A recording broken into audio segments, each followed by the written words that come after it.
العالمین الصلاۃ والسلام علی سید الانبیاء والمرسلین وعلی آلہ واصحابہ اجمعین اما بعد اعوذ باللہ من الشیطان الرجیم بسم اللہ الرحمن الرحیم التائبون العابدون الحامدون السائحون الراکعون الساجدون الآمرون بالمعروف والناہون عن المنکر والحافظون لحدود اللہ وبشر المؤمنین آمنت باللہ صدق اللہ مولانا العظیم قال اللہ تبارک وتعالی جل وعلا فی شان حبیبہ مخبرا وآمرا ان اللہ وملائکتہ یصلون علی النبی یا ایہا الذین آمنوا صلوا علیہ وسلموا تسلیما اللہم صلی وسلم وبارک علی سیدنا ومولانا ونبینا محمد النبی الامی الکریم وعلی آلہ واصحابہ اجمعین الصلاۃ والسلام علیک یا سیدی یا رسول اللہ وعلی آلک واصحابک یا سیدی یا حبیب اللہ الصلاۃ والسلام علیک یا سیدی یا رحمۃ للعالمین وعلی آلک واصحابک یا سیدی یا سیدی یا سیدی یا شفیع المذنبین۔ نہایت معزز محترم احباب گرامی قدر، بحمد اللہ تعالیٰ ثم الحمد للہ تعالیٰ، آپ ان دنوں سماعت فرما رہے ہیں سورۃ التوبہ کی 112 نمبر آیت شریفہ کے تحت۔ رب ذوالجلال نے اس مقدس معظم آیت مبارکہ میں ان برگزیدہ بندوں کا تذکرہ فرمایا کہ جن سے اللہ تعالیٰ پیار فرماتا ہے، جن کو اللہ تعالیٰ اپنے قرب خاص کی منازل طے کرواتا ہے، وہ جو اللہ تعالیٰ کے محبوب ہیں، جو اللہ تعالیٰ کے ساتھ تجارت کرتے ہیں۔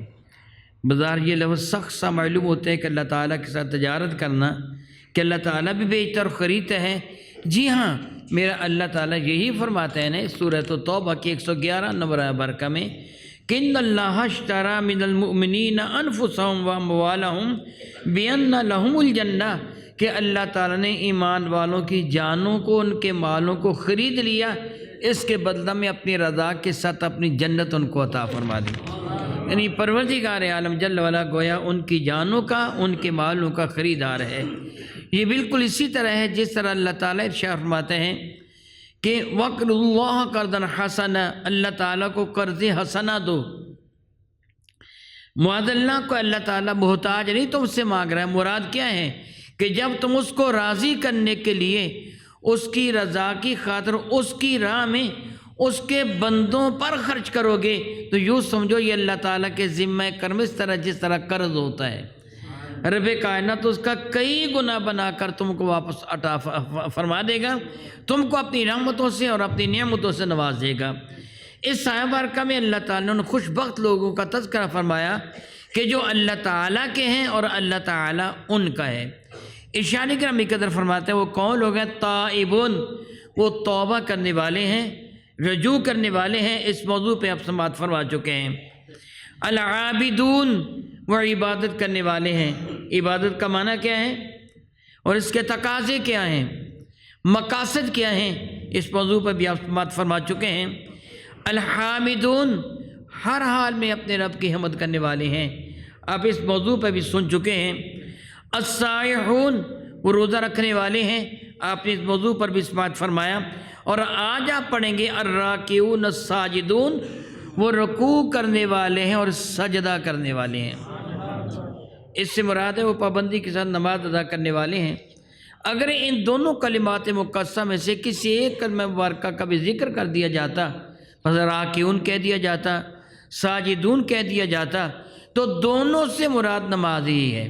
نماز یہ متمم بشان عبادت ہے جس پہ رکوع کیا جاتا ہے یا سجدہ کیا جاتا ہے، اس کے سوا کوئی اور عبادت ایسی نہیں ہے کہ جس پہ رکوع یا سجدہ کیا جائے، مگر اللہ تعالیٰ نے دو صفات عالیہ کا ذکر فرمایا، رکوع کا اور سجدے کا۔ ان دو کا ذکر فرمایا، گویا نماز کی اہمیت کے پیش نظر اس کو دگنے انداز میں ذکر کیا گیا ہے۔ اور یہ دونوں چیزیں نماز کے اندر اللہ تعالیٰ کے ہاں محبوب ترین اشیاء ہیں۔ بحمد اللہ تعالیٰ آپ قبل ازیں یہ پڑھ چکے ہیں، سن چکے ہیں کہ عابدون عبادت کرنے والے، عبادت کا لفظی معنی انتہا درجے کی پستی ہوتا ہے، اپنے آپ کو حقیر بنا لینا۔ اس لیے عابد عربی میں غلام کے لیے بھی استعمال کیا جاتا ہے جو آقا کے مقابلے میں حقیر ہوتا ہے۔ عبادت اپنے آپ کو عاجزی اور انکساری کا سراپا بنا کر اپنے رب کے حضور پیش کرنا اور اللہ تعالیٰ کی عظمتوں کا اقرار کرنا، یہ عبادت ہے۔ یعنی جس طرح میں نے تفصیل کے ساتھ گفتگو کی تھی، میرے نبی کا ارشاد گرامی قدر ہے، نماز میں سجدہ وہ عبادت ہے کہ بندہ اپنے رب کے سب سے زیادہ قریب تب ہوتا ہے جب حالت سجدہ میں ہوتا ہے۔ آپ جانتے ہیں کہ نماز میں ایک بندہ بارگاہ رب العزت میں حاضر ہو کر سبحانک اللہی پڑھتے ہیں، پھر سورۃ الحمد کی تلاوت کرتے ہیں، اپنے رب کی حمد کرتے ہیں، اقرار کرتے ہیں اس کی عظمتوں کا، اس کی بادشاہت کا، قیامت کے دن کے مالک ہونے کا اقرار کرتے ہیں، اور اپنا مجبور و بے بس ہونا یہ کہہ کر عرض کرتا ہے مولا تعالیٰ ایاک نعبد و ایاک نستعین، میں کچھ بھی نہیں، میں تیری ہی عبادت کرتا ہوں اور تجھے سے مدد مانگتا ہوں۔ بندہ اقرار کرتے ہیں بڑا ہی عاجز و مجبور ہوں، میرے پلے تو کچھ بھی نہیں ہے، یہ سب تیری عطا سے ہے۔ پھر وہ ایک گزارش پیش کرتے ہیں مولا تعالیٰ جل مجد الکریم اہدنا الصراط المستقیم، مجھے صراط مستقیم پر سیدھی راہ پر چلا۔ یہ ساری دعائیں مانگنے کے بعد پھر قرآن پاک کی مزید تلاوت کرتے ہیں۔ اس کے بعد اس کا عمل کیا ہوتا ہے؟ اپنے عظمت والے سر کو جھکا لیتا ہے، رکوع میں چلا جاتے ہیں، اور رکوع میں جا کر بھلا کیا کہتے ہیں؟ سبحان ربی العظیم، اے اللہ تیری ذات سبحان ہے ہر عیب سے، ہر کمی بیشی سے۔ سبحان کا معنی میں کئی مرتبہ بیان کر چکا ہوں۔ تیری ذات سبحان ہے جو بڑی عظمتوں والی ہے، گویا میں جھکا ہوا ہوں، میں پست ہوں، میں اقرار کرتا ہوں کہ تو عظیم ہے۔ اپنے آپ کو بندہ پستی میں لے جاتے ہیں، اپنے رب کی عظمت کا اقرار کرتے ہیں، ایک مرتبہ نہیں کئی مرتبہ اقرار کرتے ہیں، پھر یقین کے ساتھ، پھر اس یقین کے ساتھ سر اٹھاتے ہیں کہ سمع اللہ لمن حمدہ، میرے اللہ نے میری ان گزارشات کو سن لیے ہے جو میں نے ابھی ابھی اپنے رب کی حمد کی ہے نا۔ ساری حمدیں، ساری خوبیوں کے لائق وہی ذات ہے، اس نے میری اس گزارش کو سن لیا۔ پھر اس کی جبین نیاز مچل جاتی ہے کہ رکوع کرتے ہوئے اپنے رب کے حضور جھکتے ہوئے اسے ایک لطف آیا تھا، وہ بے تابانہ انداز میں حالت سجدہ میں چلا جاتے ہیں، اپنی عزت اور عظمت والی پیشانی اور ناک کو زمین پہ رکھ دیتے ہیں اور بار بار ایک جملہ ادا کرتا ہے سبحان ربی الاعلیٰ، میں تو حقیر ہوں، میرا رب بہت اعلیٰ ہے۔ بار بار یہ جملے ادا کرتے ہیں، بار بار یہ جملے ادا کرتے ہیں، گویا اپنے آپ کو پست ثابت کرنا، اپنے رب کی عظمتوں کا اقرار کرنے کی بہترین عبادت ہے۔ میرے نبی فرماتے کہ بندہ اپنے رب کے قریب سب سے زیادہ نماز میں تب ہوتا ہے جب حالت سجدہ میں ہوتا ہے۔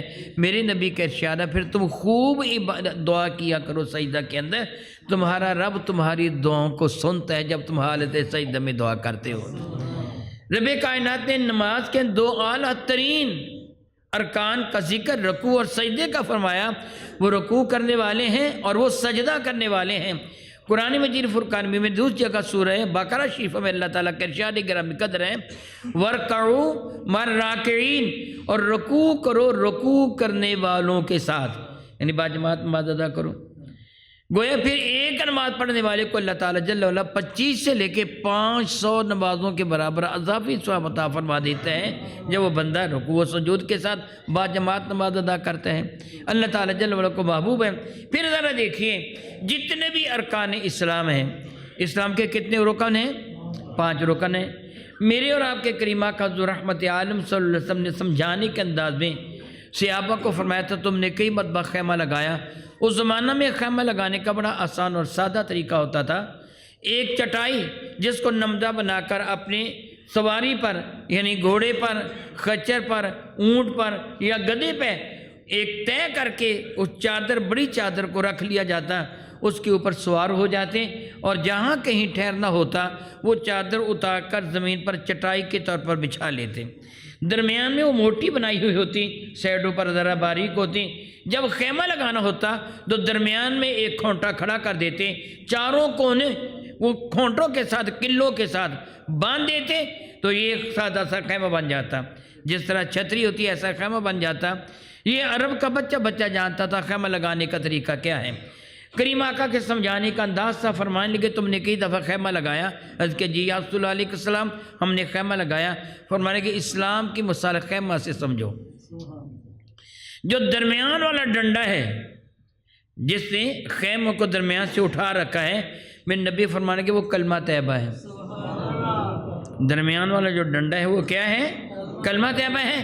اور آپ جانتے ہیں درمیان والا ڈنڈا نہ ہو تو خیمے کا تصور ہی نہیں ہے، وہ خیمہ نہیں ہے بلکہ زمین پہ بچھی ہوئی چٹائی ہے۔ درمیان والا ڈنڈا کلمہ طیبہ ہے، اور چاروں کونوں والوں چارے کھونٹے جو ہیں نا وہ نماز، روزہ، حج اور زکوٰۃ ہے۔ آپ یہ جانتے ہیں کہ اللہ تعالیٰ نے اپنی توحید کا اعلان کرنے کا حکم جب میرے نبی کو دیا تو پہلی وہی نازل کہاں ہوئی تھی؟ غار حرا میں زمین پر ایسی ہوئی تھی نا۔ پھر میرے نبی جب ابو قبیس یا کوہ صفا کی چوٹی پہ کھڑے ہو کر اہل مکہ کو اپنے حضور حاضر کر کے پھر ان کو فرمایا تھا کہ بتاؤ اگر میں کہوں اس پہاڑ کی پچھلی جانب بہت بڑا لشکر تم پہ حملہ کرنے والا ہے، مان جاؤ گے؟ جب اس سب لوگوں نے کہا کہ ہم مان جائیں گے، اتنی انہونی بات بھی مان جائیں گے، فرمایا تھا اگر مجھے تم اتنا سچا جانتے ہو تو سب سے بڑی سچائی یہ ہے کہ اللہ ایک ہے۔ اللہ تعالیٰ کی توحید کا اعلان کیا، رب نے حکم دیا تو میرے نبی کو زمین پہ رکھتے ہوئے غار حرا میں پہلی وحی آئی ہے۔ جبل ابو قبیس پہ کھڑے ہو کر یا جبل صفا پہ کھڑے ہو کر میرے نبی نے اللہ کی توحید کا اعلان کیا۔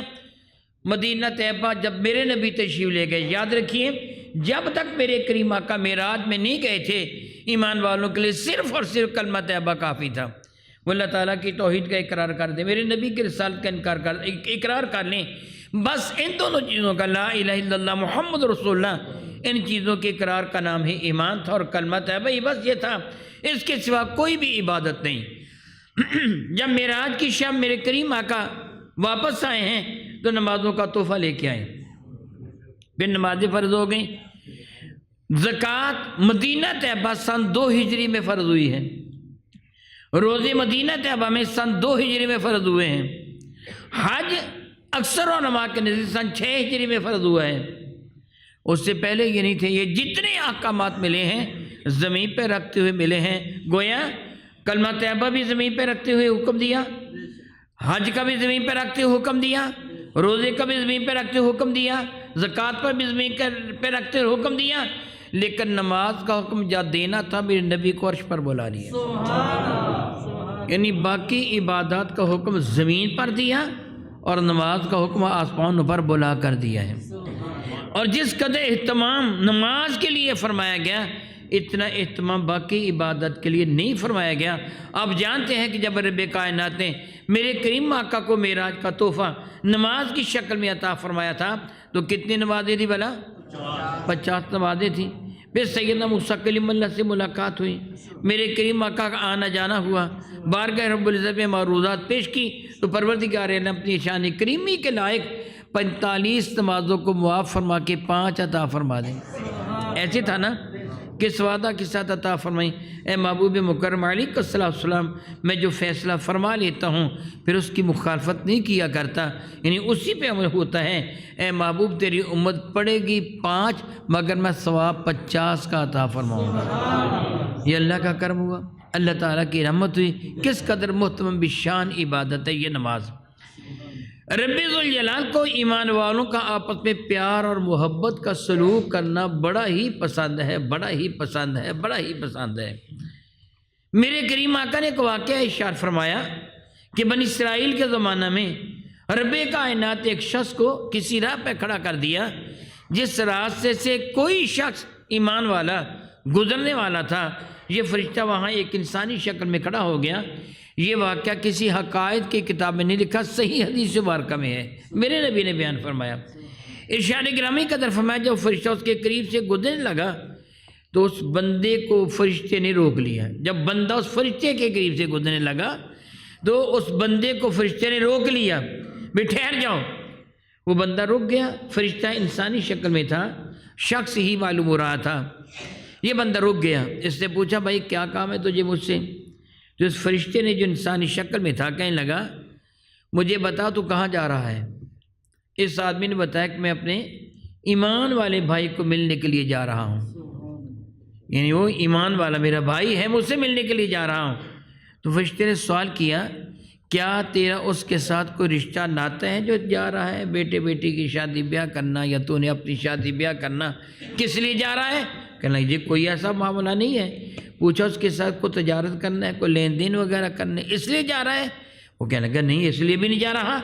فرشتے نے پوچھا پھر کیوں جا رہا ہے تو اس بندے نے یہ کہا کہ میں صرف اس لیے جا رہا ہوں کہ وہ میرا ایمان والا بھائی ہے، میں صرف اس لیے جا رہا ہوں۔ تو فرشتے نے کہا کہ مجھے میرے رب نے تیری راہ میں کھڑا کیا ہے، میں تجھ کو خوشخبری سنانے کے لیے آیا ہوں، جس طرح تو اپنے اس بھائی سے پیار کرتا ہے اسی طرح تیرا رب تجھ سے پیار فرما رہا ہے، اور اس نے تیرے گناہوں کو معاف فرما دیا، ہر قدم تیرا نیکی کی جانب اٹھ رہا ہے۔ وہ ایک ایمان والا جب دوسرے ایمان والے سے ملاقات کرتا ہے تو کتنا عظیم اجر اس کو عطا کر دیا جاتا ہے۔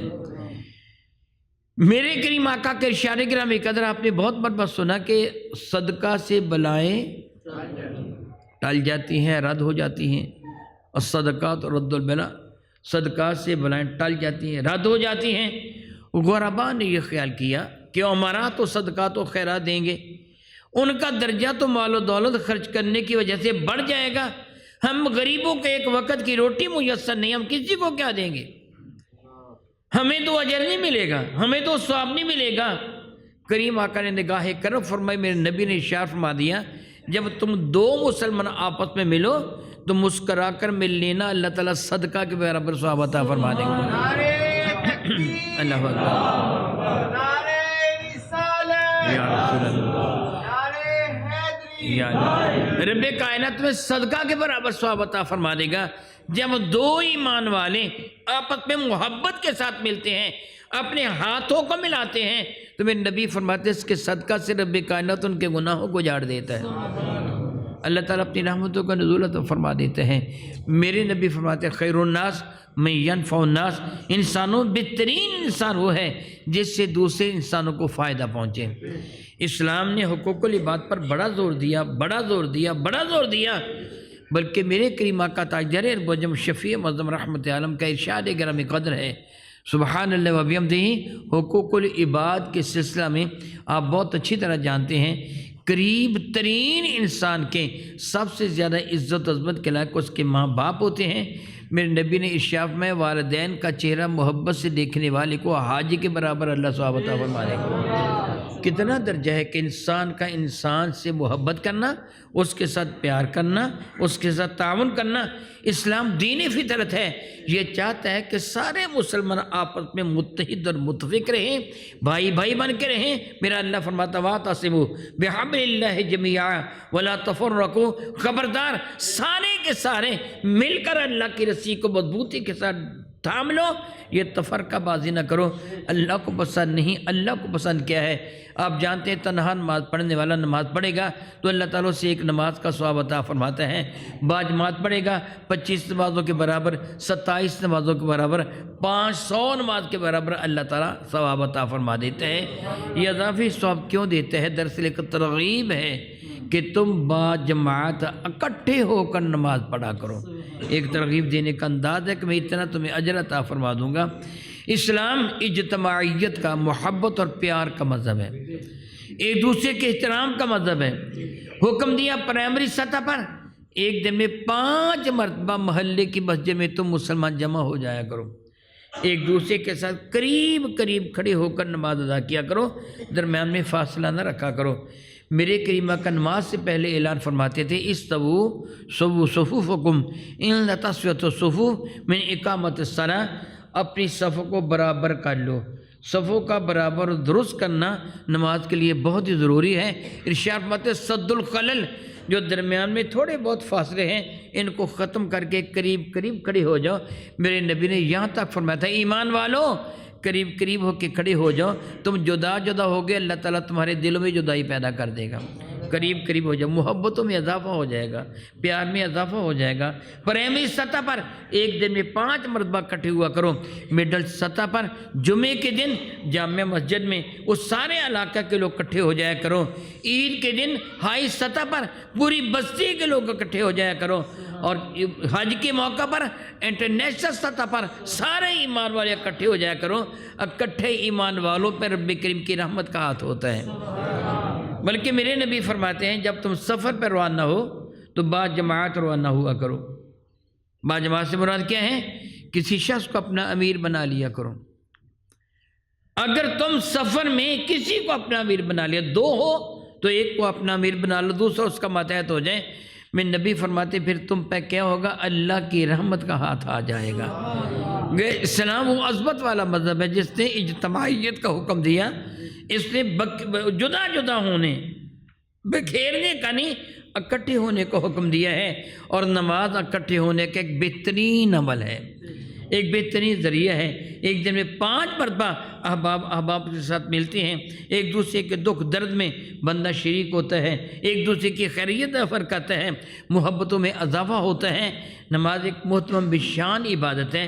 میرے اور آپ کے کریم آقا جو کائنات کے لیے رحمت بن کے آئے، جنہوں نے اپنے بدترین دشمنوں کو بھی معاف کر دیا، وہ نبی فرماتے مفہوم حدیث ہے، فرماتے میرا جی چاہتا ہے کسی دن میں کسی شخص کو حکم دوں وہ میری جگہ جماعت کروائے، میں مدینہ طیبہ کے چند نوجوانوں کو لے کر مدینہ طیبہ کے گلی کوچہ و بازار میں نکل جاؤں اور ان گھروں کو آگ لگا دوں جن گھروں سے لوگ نماز پڑھنے کے لیے نہیں آتے۔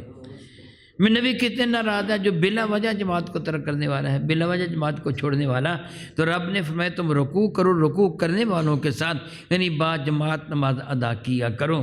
میرے کریم آقا کی خدمت فیض درجت میں ایک شخص حاضر، عبداللہ ابن مکتوم ان کا اسم گرامی قدر، وہ حاضر ہوئے کہ یا رسول اللہ میں نابینا شخص ہوں، مسجد میں آنا میرے لیے تھوڑا سا دقت والا ہے، مجھے زحمت ہوتی ہے، راستے سے چل کے آنا کوئی لانے والا نہیں ہوتا، کیا میں اپنے گھر میں نماز پڑھ لوں؟ میرے نبی نے ان کو اجازت دے دی، جاؤ پڑھ لو۔ جب وہ چلے گئے تھوڑا فاصلہ طے کیا ہوگا، بے کریم آ کر ان کا آواز دے کے فرمایا عبداللہ بات سنو۔ وہ دوبارہ واپس آ گئے، فرمانے گے بلال کی یہ صدا حی علی الصلاۃ حی علی الفلاح تم سنتے ہو اپنے گھر میں؟ کہ جی یا رسول اللہ میرا گھر اتنا قریب ہے کہ بلال کھڑے ہو کر اذان دیتے ہیں، میرے گھر میں سنائی دیتی ہیں۔ میرے کی فرمایا کہ عبداللہ پھر مسجد میں ہی آیا کرو، جو گھر میں نماز پڑھنے کی اجازت دی تو اس کو منسوخ فرما دیا، فرمایا مسجد میں ہی آیا کرو۔ یہ سارا اہتمام کیوں ہے؟ ایک ایمان والا دوسرے ایمان والے کے ساتھ ملے، پیار ہو، محبت ہو، اجتماعیت کا درس دیا، اکٹھے ہونے کا درس دیا۔ رب کائنات جل کے محبوب مکرم اس بات کو بڑا پسند فرماتے تھے، خود میرا رب بھی بڑا پسند فرماتا تھا، اور نماز کو ایک محترم بشان عبادت کرا دیا، بڑے اہتمام والی عبادت کرا دیا، بڑی شاندار عبادت کرا دیا۔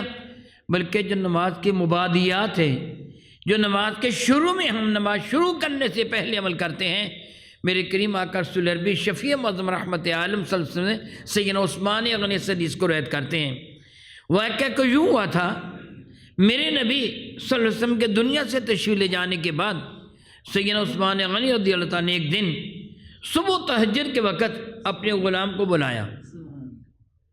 غلام حاضر خدمت ہوا، آقا کیا حکم ہے؟ فرمانے لگے کہ اس صحن میں ایک مشکیزہ پانی کا لٹک رہا ہے، وہ اٹھا لا۔ سردی کا موسم تھا، ساری رات ٹھنڈی ہوا کے تپیڑے اس مشکیزے سے ٹکراتے رہے تھے، پانی یک بستہ ہونے والا تھا، ٹھنڈا ہو گیا تھا۔ حضرت سیدنا عثمان غنی کا غلام وہ مشکیزہ اٹھا لایا اور آپ نے وضو کیا۔ وضو فرمانے کے بعد اٹھ کے کھڑے ہو گئے اور مسکرا دیے۔ پھر اپنے غلام سے فرمانے لگے تو جانتا ہے میں کیوں مسکرایا ہوں؟ تو غلام نے کہا کہ اللہ جانتا ہے یا آپ جانتے ہیں، مجھے کیا پتا آپ کیوں مسکرائے ہیں؟ فرمانے لگے اسی جگہ ایسے ہی موسم میں اسی طرح ٹھنڈے پانی سے میرے نبی نے وضو فرمایا تھا۔ جس جگہ آج میں بیٹھا وضو کر رہا تھا نا، اسی جگہ ایسے ہی موسم میں میرے نبی نے ٹھنڈے پانی سے وضو فرمایا۔ وضو فرما کے اٹھ کے کھڑے ہوئے تھے اور کھڑے ہو کر مسکرا دیے تھے، آج میں نے اپنے اس نبی کی سنت کو ادا کیا ہے۔ یعنی صبح صبح جب میں اٹھا تو ٹھنڈی ٹھنڈی ہوا چل رہی تھی، ہلکی پھلکی بوندا باندی بھی تھی. مجھے وہ منظر یاد آ گیا کہ ایسا ہی موسم تھا، ایسا ہی ماحول تھا. فلاں جگہ بیٹھ کر میرے نبی نے وضو فرمایا تھا، ان کا غلام وضو کروا رہا تھا، اس لیے میں نے تجھے زحمت دی، میں نے وہاں وضو کیا، اپنے نبی کی سنت پہ عمل کیا. تو نے تو مجھے نہیں پوچھا کہ میں کیوں مسکرایا ہوں، مگر ہم نے بارگاہ مصطفیٰ میں عرض کر دیا تھا. جب حضور مسکرائے تو ہم نیت کہتے ہیں یا رسول اللہ، آپ کے مسکرانے کا سبب کیا ہے؟ تو میرے نبی نے فرمایا تھا جب بندہ تب وضو کرتا ہے جو وضو کرنے کو جینا چاہے، یعنی پانی ٹھنڈا ہے، بستر نرم گداز اور گرم ہے، اٹھنے کو جی نہیں چاہتا، یہ شیطان کو دھکا دے کے اٹھ بیٹھتا ہے، وضو کرتا ہے. میرے نبی نے فرمایا جب اپنے ہاتھوں کو دھوتا ہے نا تو اللہ تعالیٰ اس کے وہ سارے گناہ معاف فرما دیتا ہے جو ہاتھوں سے سرزد ہوئے تھے. جب کلی کرتے ہیں، ناک پہ پانی ڈالتے ہیں تو زبان سے سرزد ہونے والے گناہ معاف کر دیے جاتے ہیں، ناک کے گناہ. پھر مسح کرتے ہیں تو ذہن میں آنے والی برائی کے خیالات جو گناہ ہوا تھا وہ سارے معاف ہو جاتے ہیں. اور پھر جب پاؤں دھوتے ہیں تو اللہ تعالیٰ پاؤں کے گناہ بھی معاف فرما دیتے ہیں. گویا میرے کریم نے فرمایا پھر جب 2 رکعت نماز ادا کرتا ہے تو رب کائنات اس عمل صالح کے صدقہ سے اس کی زندگی کے سارے صغیرہ گناہوں کو معاف فرما دیتا ہے. آپ جانتے ہیں بڑی معروف حدیث سے برکہ ہے، بڑی معروف حدیث سے برکہ ہے کہ میرے کریم آقا سیدنا ابو ذر غفاری کو ساتھ لے گئے تھے، پت جھڑ کا موسم تھا. ایک درخت کی شاخ کو ہلایا تو سارے پتے جھڑ گئے. میں ابو ذر دیکھ رہے ہو کس طرح پتے جھڑ گئے. عرض کیا کریم آقا ایک بھی باقی نہ رہا. مسکرا کے فرمانے لگے یہ مثال نمازی کی ہے، جب وہ نماز پڑھتے تو اس کے گناہ اسی طرح جھڑ جاتے جس طرح درخت کے پتے جھڑ گئے. بہت عزت والے بھائیو، تقاضۂ فطرت ہے. صاف ستھرا لباس میلا کچیلا ہوتا ہے، دھلا ہوا بدن، غسل کیا ہوا بدن پھر سے میلا کچیلا ہوتا ہے، بدبو آتی ہے. اس کو دھوتے رہنا چاہیے، غسل کرتے رہنا چاہیے. نماز یوں سمجھیے ہم سے گناہ ہوتے رہتے ہیں، نماز کے صدقہ سے معاف ہوتے چلے جاتے ہیں، معاف ہوتے چلے جاتے ہیں. کریم آقا نے ایک اور موقع پر بڑی پیاری مثال دی تھی میرے نبی صلی اللہ علیہ وسلم نے. فرمانے لگے صحابہ سے بتاؤ کسی بندے کے دروازے کے آگے ایک نہر جاری ہو ساری ہو، وہ بندہ روزانہ نہر میں داخل ہو کر 5 مرتبہ مل مل کر اپنے جسم کو دھوئے تو کیا اس کے جسم پہ میل کچیل باقی رہ جائے گا؟ صحابہ نے کہ نہیں یا رسول اللہ نہیں رہے گا. فرمانے کہ یہی مثال نماز کی ہے، پابندی سے نماز پڑھنے والے کے سارے صغیرہ گناہ معاف فرما دیے جاتے ہیں. بڑے بڑے گناہوں سے توبہ کر لینی چاہیے، بڑے بڑے گناہوں کو ترک کر دیں، پابندی سے نماز پڑھتے رہیں تو رب کائنات اس کے سارے گناہوں کو معاف فرماتا ہے، اس پہ اپنی عنایات بے پایاں کا نزول فرما دیتا ہے. مگر یہاں ایک بات کو یاد رکھیے، الحمدللہ تعالیٰ مجھے اچھی طرح علم ہے، میں بہت مرتبہ نماز کے موضوع پہ گفتگو کر چکا ہوں اور مسائل نماز ایک مرتبہ نہیں، ترتیب کے ساتھ میں کئی مرتبہ مسائل نماز بھی پوری تفصیل کے ساتھ بیان کر چکا ہوں. اور آپ جانتے ہیں اس موضوع پہ میں نے کتاب بھی لکھی مفتاح الجنہ، وہ تقسیم بھی کرتا ہوں کہ جس کو ویسے یاد نہیں ہوتے کتاب لے جا گھر جا کے پڑھے. یاد رکھیے نماز وہ پڑھیے جو رب کے ہاں مقبول ہے. پہلی بات تو نماز کی ہے نا. آپ کو کتنے وہ لوگ ملیں گے جو جاہل خبیث قسم کے لوگ ہیں، خود کو پیر کہلواتے ہیں، بابا جی کہلواتے ہیں، نماز کے تارک. جب ان کو کہا جائے نماز پڑھو تو کہتے ہیں ہماری نماز تو قائم ہے، یہ تو مولویوں کی نماز ہے. یہ جملہ معاذ اللہ کفر کی حد تک حرام ہے. نماز نہ پڑھنے والا گناہ گار ہے، نماز کا انکار کرنے والا کافر دار اسلام سے خارج ہو جائے گا. میرے نبی کے ارشاد ہے من ترک الصلاۃ متعمدا فقد کفر، جس نے نماز کو چھوڑ دیا، من ترک الصلاۃ متعمدا، جس نے ترک کیا نماز کو جان بوجھ کر، فقد کفر، اس نے کفر کیا ہے. لفظی معنی ہے وہ کافر ہو گیا، صیغہ واحد مذکر غائب ماضی معروف کا ہے، وہ کافر ہو گیا. اللہ تعالیٰ قرآن کی فرماتا کہ الصلاۃ ولا تکونوا من المشرکین، پابندی سے نماز پڑھتے رہو، مشرکوں کے ساتھی نہ بنو. علماء فرماتے ہیں صحابہ کرام کا یہ مذہب ہے جمہور کا، اس سے مراد یہ ہے کہ تم نماز کا انکار نہ کرو. ان نماز کا انکار کرنے والا کافر ہے، نہ پڑھنے والے کا کام کافروں جیسا ہے، لیکن ہم اسے کافر قرار نہیں دیں گے، شدید گناہ گار قرار دیں گے. جو نماز کا انکار کر دے گا وہ کافر ہو جائے گا.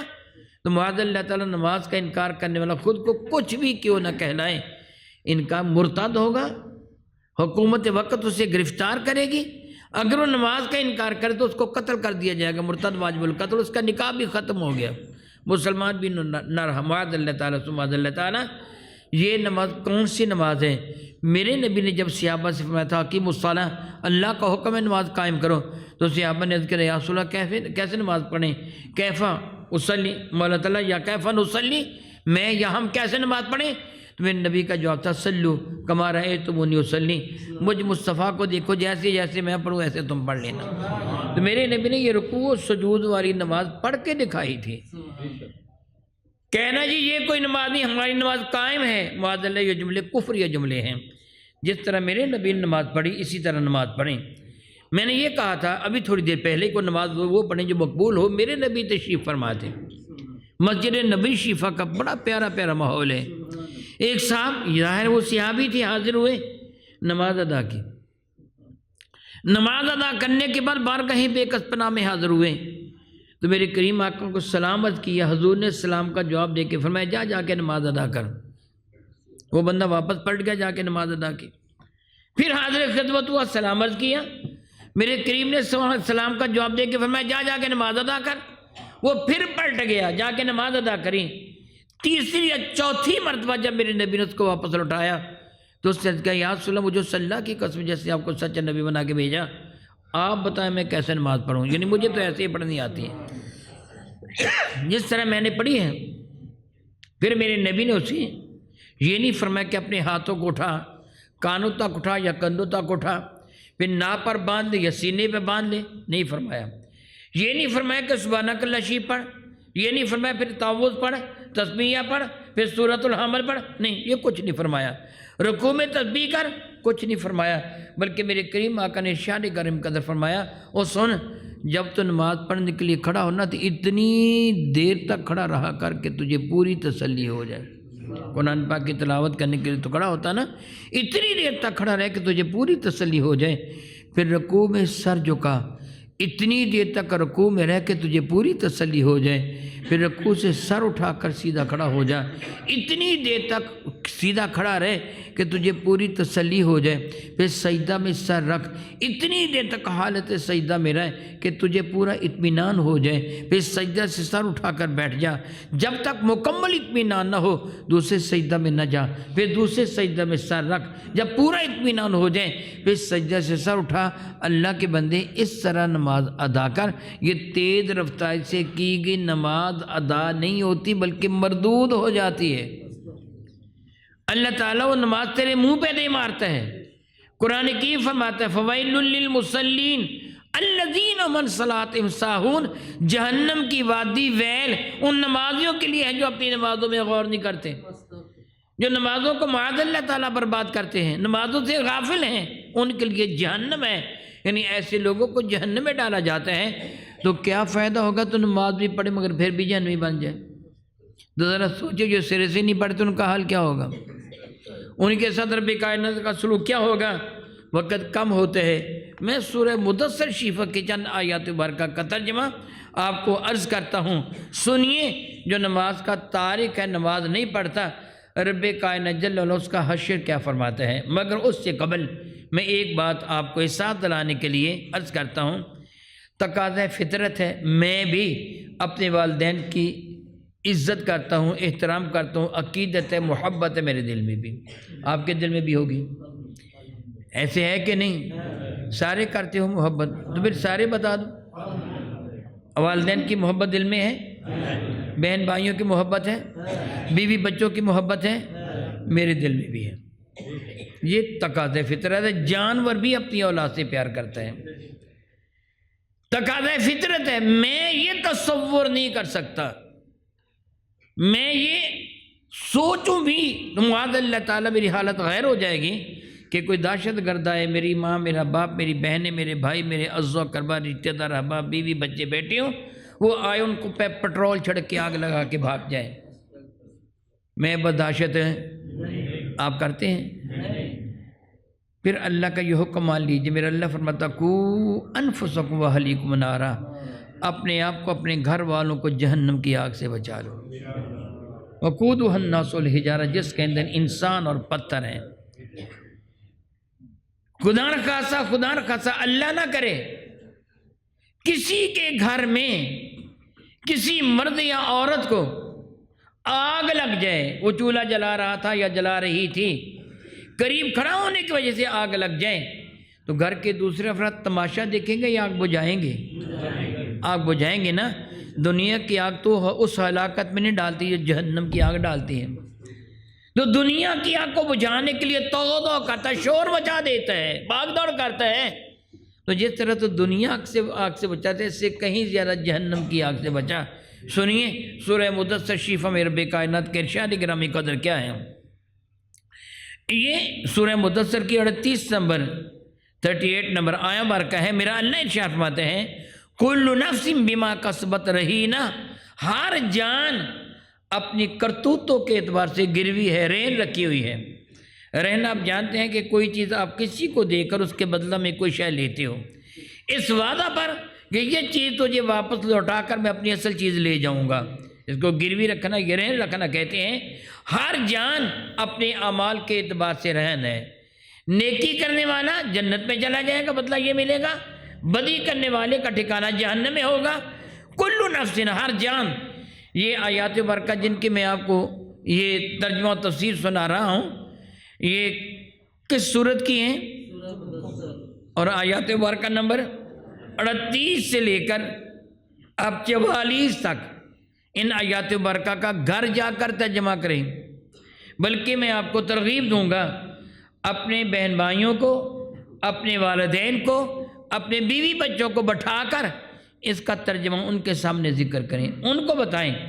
یہ آپ کی ذمہ داری ہے کہ میں آپ کو سمجھاتا ہوں، آپ اپنے اہل خانہ کو جا کے سمجھائیں گے۔ سنیے میں ترجمہ کرتا ہوں۔ کل نفس بما کسبت رہینہ، ہر جان اپنی کرتوتوں کے اعتبار سے، اپنے اعتبار کے اعتبار سے جو گروی ہے، جیسا بندہ عمل کرے گا ویسی جزا ملے گی۔ الا اصحاب الیمین، لیکن جو دانے ہاتھ والے ہیں ان کو یہ سزا نہیں ملے گی۔ سبحان اللہ، یعنی اللہ ان کو معاف فرما دے گا قیامت کے۔ کچھ وہ لوگوں کے جن کے دائیں ہاتھ میں نامہ مال دیا جائے گا، کچھ وہ لوگوں کے جن کے سینے کو توڑ کر ان کا ہاتھ پر سے پشت نکال کے بائیں ہاتھ میں وہ نامہ مال دیا جائے گا۔ میرا اللہ فرماتے ہیں فی جنات، وہ جنت کے اندر ہوں گے، یتساءلون، وہ سوال کر رہے ہوں گے۔ کون بلا؟ جنتی۔ جنتی سوال الا صحاب الیمین، مگر دانی ہاتھ والے، فی جنات، وہ جنتوں کے اندر ہوں گے، یتساءلون، وہ پوچھ رہے ہوں گے، سوال کریں گے، عن المجرمین، مجرموں سے سوال کریں گے۔ اپنے غور سے سننا ہے، سوال کیا کریں گے؟ پوچھیں گے ما سلککم فی سقر، کس چیز نے تم کو نظر آتش کر دیا؟ سلک کا لفظی معنی پرونا ہوتا ہے۔ سلک کے مرواریدوں سے دھاگے کو کہتے ہیں جس میں تسبیح کے وہ دانے پروئے ہوئے ہوتے ہیں۔ تم کو کس نے آگ میں پرو کے رکھ دیا؟ کس چیز نے تم کو آگ میں ڈال دیا؟ تم کیوں جل رہے ہو؟ تم سے کیا گناہ ہو گیا تھا؟ قالو، وہ جواباً یوں کہیں گے لم نکو من المصلین، ہم نماز نہیں پڑھا کرتے تھے۔ پھر بتائیے جہنم میں جانے کا سبب کیا بنا؟ نماز نہ پڑھنا۔ یعنی نیکوکار جنتی جہنمیوں سے پوچھیں گے جب وہ جھانک کے دیکھیں گے جہنم میں، یہ تو میرا بھائی ہے، یہ تو میری بیوی ہے، یہ تو میرا بیٹا ہے، یہ تو میرا یار ہے، یہ تو میرا دوست ہے، یہ تو میرا فلاں عزیز ہے، فلاں عزیز ہے۔ پھر پوچھیں وہ تم جہنم میں کیوں چلے گئے؟ بظاہر تو تم بڑے اچھے کام کیا کرتے تھے، نیکی کے کام کیا کرتے تھے، اب کیا ہوا، کیوں جہنم میں چلے گئے؟ ان کا جواب کیا ہوگا؟ لم قالو، وہ کہیں گے لم نکو من المصلین، ہم نماز نہیں پڑھا کرتے تھے، ولم نکو نطعم المسکین، ہم غریبوں کو کھانا بھی نہیں دیا کرتے تھے، بڑے کنجوس تھے، زکوٰۃ بھی ادا نہیں کرتے تھے، غریبوں کا حق بھی ادا نہیں کرتے تھے، مگر پہلے کیا ہے، ہم نماز بھی نہیں پڑھتے تھے۔ انہیں حقوق اللہ بھی ادا کرنا، حقوق العباد بھی ادا کرنے ہیں، ہم نماز نہیں پڑھتے تھے۔ آپ سوچیے ذرا، اپنے گھر والوں کو یہ بتا دیجئے کہ دیکھیے اگر نماز نہ پڑھیں گے تو ٹھکانہ کیا بنے گا؟ جہنم کی آگ۔ آزمانے کے لیے میں آپ کو ایک مشورہ دوں گا، جی چاہے تو تھوڑی دیر چولہے پر جب جل رہا ہو نا، اپنا ہاتھ رکھ کے دیکھیں اور سوچیں کہ کیا میں آگ کی معاذ اللہ تپش کو برداشت کر سکتا ہوں؟ کیا میں معاذ اللہ تعالیٰ مجھے آگ لگ جائے، کیا مجھے سکون میسر آ جائے گا؟ پھر سوچے کہ لمحے کی یہ تپش تو متحمل نہیں ہے اس کا، جو اس کو برداشت نہیں کر پاتا، تو اگر تیری قبر آگ سے بھر گئی تو کیا کرے گا؟ اگر قیامت کے دن تجھے اللہ تعالیٰ نے جہنم میں ڈال دیا تو کیا کرے گا؟